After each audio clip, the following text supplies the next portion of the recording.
talk now. This MMA, what we talking about? Yeah, you tuned into the pod now. Gonna be hard for you to stop now. Yeah, we caged in. Yeah, we caged in. Yeah, we caged in. Welcome back to another episode of Caged In. I'm your host, Chris DiCarlo. Today we got a very special guest making his return to the show. It is Joey Guns, Joe Poirier. How we doing today, my man? Doing good, man. How you doing?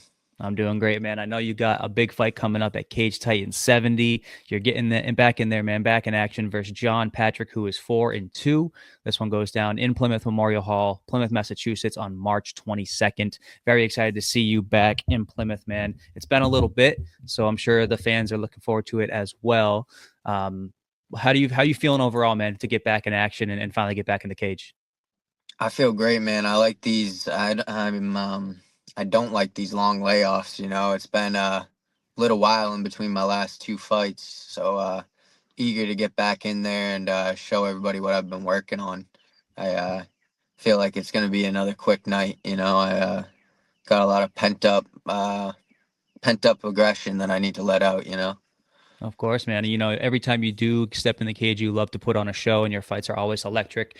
Before we touch on Cage Titan 70, I do want to go back and talk about that last fight at Cage Titan 66, where you got a unanimous decision victory over Adrian Haly. It was an absolute dogfight, man. The crowd were on their feet. The strikes you guys were throwing were electric, especially that knee that you landed. I thought you were about to take his head off with that one. Looking back on the fight now that you've had some time to reflect, how do you feel about your performance overall? Yeah, I feel like it was a solid performance. I definitely could have pushed the action a little bit more to get the finish. It's nice that I got to see the full 3 rounds, full 15 minutes, and experience that, but it's not something that I'm looking to do often. I want to get in there and get out quick because you don't get paid by the hour in there. Definitely, man. You hit him with some massive shots, especially in those first 2 rounds. Were you surprised that you weren't able to put him away with some of those shots? Were you surprised that he was still kind of standing in front of you? Yeah, we went in there knowing he was a durable dude. He doesn't get finished too often. He can take a shot for sure. He actually didn't even wrap his hands for the fight. I saw when the fight was over, he just whipped off his gloves, no hand wraps or anything. So, dude's built like a brick shithouse. But yeah, it is always surprising when people can take my power because most of the time when I touch these dudes, they crumble. So yeah, it was a little surprising, but like you said, I hit him with some big shots, some big knees. The knee's a great weapon for me because I'm a lot taller than a lot of these guys. They're real small. He was a little bit close to my height, but he really liked to dip his head and bob and weave. So we knew that knee was gonna be there, be an option. So yeah, it all worked out. There you go, man. And in the third round, you could tell that you were visibly tired in there. Was that just from just kind of like emptying the tank in those first 2 rounds, trying to get him out of there? Or what kind of happened there in that third round? I mean, I felt like my cardio was in some of the best shape that it's ever been for any of my fights, but he was doing a good job of throwing to the body. He was targeting the body pretty much all 3 rounds exclusively. So I just think it caught up with me a little bit in the third, and I really had to dig deep and push through that. You got to put me to sleep to get me out of there. I'm not gonna just wilt away from some body shots. It's not gonna do the tricks. You got to put me out. So. For sure, man. Ultimately, you record a big win over a game opponent like Adrian Haly. And knowing you, man, you don't shy away from the tough fights. Adrian Haly, very game opponent. Before that, Casey Norton, a very game opponent as well. And now going into Cage Titan 70, you take on John Patrick, who is 4-2. This guy trains over at Shoot Box under Diego Lima in Sao Paulo, Brazil. Ultimately, man, how did this fight come about? How did Jean Patrick's name get kind of thrown into this mix for this event, man? And are you excited to test yourself against a guy like this? Yeah, so Poirier was shooting me names of opponents.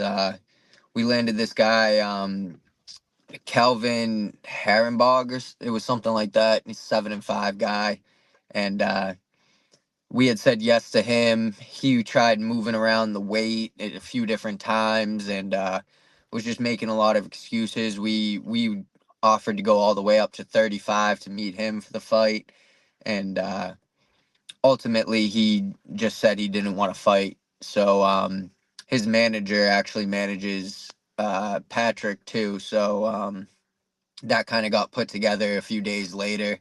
And yeah, he's a tough dude. I'm looking forward to it. Completely different fight than the other guy, but still should be a good test. And like you said, he's at a shoot box, and it's a good gym. Looking forward to it. And yeah, you can try to shoot or box. Either way, I'm going to come out with that W. Yes, sir. And aside from his gym, man, what else do you know about this guy? Have you guys put the tape on and taken a look at what you got going on from March 22nd, man? How do you feel about his game overall when you study him a little bit? Yeah, I really leave that to the coaches, let them look at the tape and see what we need to work on, what we should game plan for. I do know that he's had a lot of Muay Thai fights before his MMA career. So I know he does like to stand up and strike, which is never a good option when you're with me. So I predict he'll turn into a wrestler really quick, like most of them do, once he feels the power. So yeah, I'm just ready for all aspects. I've been putting in hard rounds with the guys up at Cartel and all the other teammates, and yeah, I'm just ready to put on a show. There you go, man. And then when you break this thing down stylistically, when you break down, the discipline, skill versus skill, is there any areas where you feel like this guy can give you some trouble, or where do you see yourself having the biggest advantages? Um, he has a really good top pressure, really good mount. He's got decent jujitsu, but I don't expect him to really be looking for the takedown early on, and I'm just gonna hit him with big shots right out the gate, and he'll probably turn into a wrestler, like I said, like most of them do. So I plan on beating him everywhere, whether it goes to the ground or stays standing in the clinch, doesn't matter. I'll hit him with big shots wherever it goes. So I'm just gonna be looking to go in there and finish the fight. Of course, man. We touched on it a little bit, but we haven't seen you in action since July 2024 in that fight versus Adrian Haly. What's been keeping you on the sideline, man? And what can we expect to see in terms of growth from you since it has been a little bit? Where have you seen your biggest areas of improvement since your last fight? Yeah, I actually broke my heel about right after the Haley fight, probably about Mhm. 4 or 5 months ago. I had a little hairline fracture in my heel, so that kept me out of the training room for like 6 weeks, but healed up completely now, and back to doing what I do, back to grinding in the training room, and yeah, I don't see that being a problem at all. I made sure that I took care of the recovery, handled that well, handled it like a professional, and yeah, we're ready to get back in there. Awesome, man. And talking about your training a little bit, I know obviously you talked about Cartel. I know you're over at Mom's Basement. You're kind of dipping your toe in all the gyms, trying to get as many looks as possible. How has training been for you overall this camp? And do you feel sharper than ever? Yeah, I mean, I like to surround myself with the best training partners I can, so I go all around, whether it's in-house at Mom's Basement or Cartel, or we have to supplement it somewhere else. I'm always looking for the hardest rounds and guys that'll push me. I don't always like to be the hammer in the training room. Sometimes you got to be that nail, and I think that's where you really start to grow, and that's how I've evolved so quickly as a fighter. So yeah, just wherever I need to go is where I'll be. For sure, man. I know you guys were just out in Vegas also with Connor Matthews for his last fight. We talked about it a little bit off camera, man. But how was the trip for you guys and the team? And how was it to get work over at the PI and dip your toe in a little bit of the UFC's things that they provide for their fighters, man? How was that for you guys? Yeah, it's great to go out there and just see the level of professionalism that they have over there and the way they take care of their fighters. It makes it all seem a little bit more real, a little bit more high stakes when you get out there. And it also just makes it all seem a little bit more attainable, it's all within grasp. So yeah, it's great. And it just solidifies that I'm the biggest flyweight in the world because I'm walking around that place looking at these guys like, damn, these dudes are small as fuck. Yeah, it's not just a nickname anymore. No, no, it's the real deal. Hell yeah, man. Speaking of weight, this fight is scheduled at 130-pound catch weight. I know you fight at 125 at flyweight. You fought at 135 at bantamweight as well. Which weight class would you like to call your home moving forward? Is it 125, or are you just kind of bouncing around wherever you can find fights right now?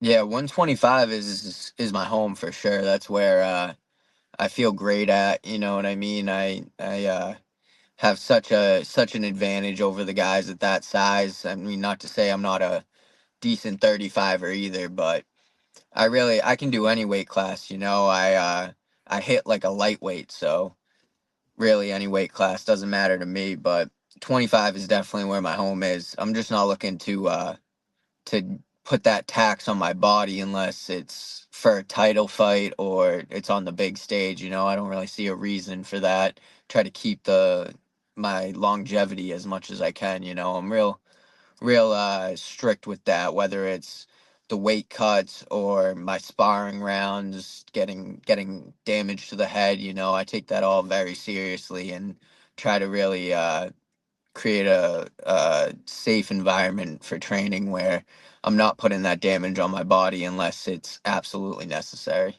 Yeah, man, definitely makes sense to me. What can the fans in Plymouth Memorial Hall expect from the return of Joey Guns on March 22nd, man? I mean, you can't really expect the unexpected. I'm gonna be coming out there with some new shit, some crazy shit, and it's gonna excite some people. People will be out of their seats for sure. So make sure you're tuned in when that bell rings, because from the second it goes off, I'm gonna be throwing bombs. Absolutely, man. And with a win on March 22nd, you will improve to 6-1. When you look at what might be on the horizon for you for the rest of the year, man, do you have any goals set for yourself this year that you want to achieve, want to attain? Of course. I'm always thinking ahead. You know, a lot of these guys say, "Oh, I just like to focus on the fight in front of me." I mean, this fight has my complete focus, but I'm always game planning the whole year out and making a plan for what's next. So I see myself getting an early win in March and rolling that over into May, where we're looking at having talks with Calvin Cater at Combat Zone, fighting for the belt up there towards the end of May, and with another quick win there, that putting me to 7-1. We're hopefully going to be talking with the Contender Series when they roll around this summer. Awesome, man. Definitely looking forward to seeing you back in action on March 22nd, man, and definitely looking forward to seeing what is on the horizon for you this year. I know you got some big goals and some big dreams, man, and you got surrounded yourself with the right people to go and achieve those things, man. So, just seeing your growth from where you were when I first started covering the scene in the amateurs to seeing where you are now and where you're headed, it's been a cool process to be able to have a little piece of, man. It's been cool to watch. Thank you, man. Yeah, I've definitely grown a lot in this sport in the short time that I've been here. I feel like I'm really striding into a well-seasoned professional, and just excited to show everybody what I've been working on. Exactly, man. All right. Well, Joe, I appreciate you coming on here and taking some time to talk to me. Before I let you go, where can the people come find you on social media, man? And anybody you want to shout out, anybody you want to thank, this is your time. Yeah, you can find me on Instagram just at Joe Poirier, uh, just how it's spelled, and then of course shout out to all the sponsors. I got my guy Ben over at BC Crane. If you need any heavy lifting done, any crane work, Cole Cuts over in Plymouth. He's a barber, deals with the haircuts. So if you need a good fade or anything like that, he can hook you up. Um, we got my man Evan Williams out of New York. He always hooks me up when it comes fight time or I need to go on a training trip or anything like that. Same with my guy Mike Miller out of Plimpton. He's a good dude too. Always takes care of me. Um, yeah, and thanks to you, man, for having me on. Of course, man. Anytime, brother. Joe, thanks again, once again, man. I'll be talking to you soon. I'll see you inside the building on March 22nd. Of course, I'll see you there, man. Got down for the count and he can't even talk now. This MMA, what we talking about? Yeah, you tuned into the pod now. Gonna be hard for you to stop now. Yeah, we caged in. Yeah, we caged in. Yeah, we caged in.